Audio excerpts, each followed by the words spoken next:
बिस्मिल्लाहिर्रहमानिर्रहीम अस्सलाम वालेकुम। उम्मीद करें ना तुम सारे खरिया नालों सो। ते अज बहुत मज़ेदार लजीज चावल बनीते पे हैं, वह भी आलू वाले।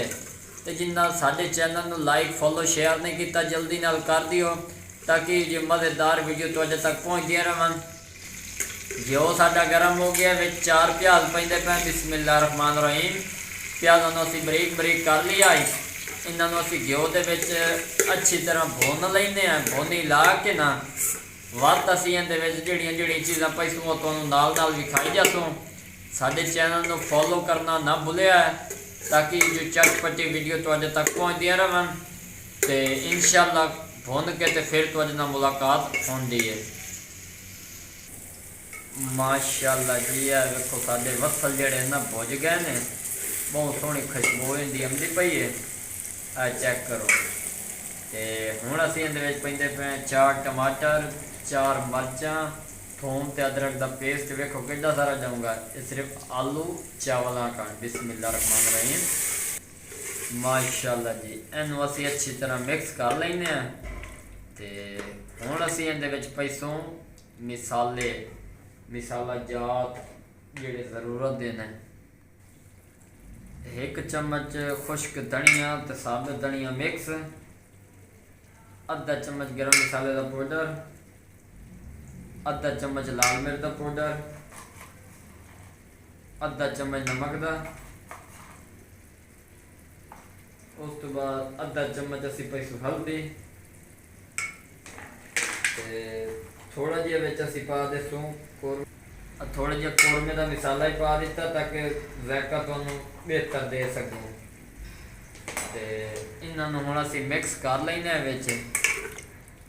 आ चेक करो जी, माशाअल्लाह जी, बिल्कुल आसान तरीका, कोई मुश्किल नहीं। एक बारी तुसीं ट्राई ज़रूर करो। हुण असीं इहदी भुनी लैने VIP करके, उस तो बाद असीं मज़ीद शिकल तुहानूं विखावांगे। माशाअल्लाह जी, आ वेखो भुनी जिहड़ी है ना वो लग गई है, बहुत मज़ेदार लगी है। तो मज़ीद असीं हुण इहदे विच पैंदे पे आलू। बिस्मिल्लाहिर्रहमानिर्रहीम। आलू वाला पुलाव बनता पिया, तो तकरीबन आधा किलो आलू असीं इहदे विच पैंदे पे हैं। बिस्मिल्लाहिर्रहमानिर्रहीम। अल्लाह पाक तुहाडे खाने ते ज़ायके च बरकत फरमावे, ताकि इहो जिहियां नवीं तो नवीं वीडियो तुहाडे तक पहुँचदियां रहन। आ चेक करो, इनू असी अच्छी तरह मिक्स कर लेना मिसाले दे विच। ते मज़ीद असी इनू पका लेने 2 मिनट। उस तो बाद जिहड़ी चीज़ पाउणी वो तुहानूं दस देने। माशाअल्लाह जी, आ वेखो भुनी जिहड़ी है इनू लग गई है आलूआं नूं। हुण असीं इहदे पानी पैंदे पे तकरीबन 1.5 गिलास। बिस्मिल्लाहिर्रहमानिर्रहीम। 1.5 गिलास इहदे पानी का वग गया। तो हुण असीं इहदे विच पा दिंदे चावल। चावल हैं साडे कोल आधा किलो बनस्पति लंबा चावल। बिस्मिल्लाहिर्रहमानिर्रहीम। माशाअल्लाह जी, आ चेक कर लो। इनू असीं मिक्स कर देने। इसे इहदे विच साडे चावल तैयार हो सन। पानी 1.5 गिलास पा दिता। तो अगर ज़रूरत पई तो आधा गिलास विच होर ही तुसीं ऐड कर सकते वे। इसे दे विच चावल तुहाडे पसंद आलूआं वाले।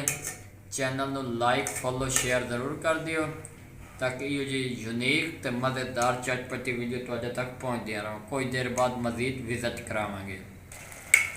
माशाअल्लाह जी, चेक करो, चावल साडे काफ़ी हद तक पानी खुश्क हो चुका है। आ शिकल तुहाडे सामने। एक नींबू जैसा विच बाद पाया है, वो सानू बाद याद आया। ये ना क्या कि सानू दस्या कोई नहीं। ये देखो, इनू 1-2 मिनट होर करें। उस तो बाद असीं इहदे उत्ते देने दम। दम देवांगे गिला, ताकि ये बिल्कुल खुश्क हो जाए। ठीक है ना। तो हुण तो चैनल का एक लाइक तो बनता है ना। वेखो बहुत मज़ेदार चावल तुहाडे कण तैयार किए हैं। इंशाअल्लाह तुहानूं मज़ीद मज़ा आएगा। अग्गां जाके दिखावांगे। दम देने हमने। माशाअल्लाह सुभान अल्लाह जी, ये देखें चावल हमारे रेडी हो चुके हैं। बहुत ही मज़ेदार आलू वाला पुलाव हमारा रेडी हो चुका है। ये देखें, बिल्कुल आसान तरीका, कोई मुश्किल नहीं है, एक बार ट्राई ज़रूर करें। ये देखें, बिस्मिल्लाहिर्रहमानिर्रहीम। ये आप लोगों के लिए हम लोग निकाल रहे हैं, तो सोचा इसके आगे भाप आ जाती है, तो इसलिए हमने पंखा भी ऊपर चलाया हुआ है ताकि आसानी से चावल बाहर आ जाएं और आप लोगों को क्लियर पता चल जाए। माशाल्लाह जी, ये थे हमारी आज की रेसिपी, मज़ेदार चावल आलू वाले। अगर वीडियो पसंद आई हो तो चैनल को सब्सक्राइब, लाइक, शेयर ज़रूर कर दें ताकि ये जो नवी वीडियो तो आज तक पहुँचती रहे। दुआओं से याद रखा है। तब तक के लिए इजाज़त चाहते हैं। अल्लाह हाफिज़। ये प्याज हम लोगों ने बनाए हैं डेकोरेट के लिए, और इंशाल्लाह अगली वीडियो में मिलेंगे। तब तक के लिए अल्लाह हाफिज़।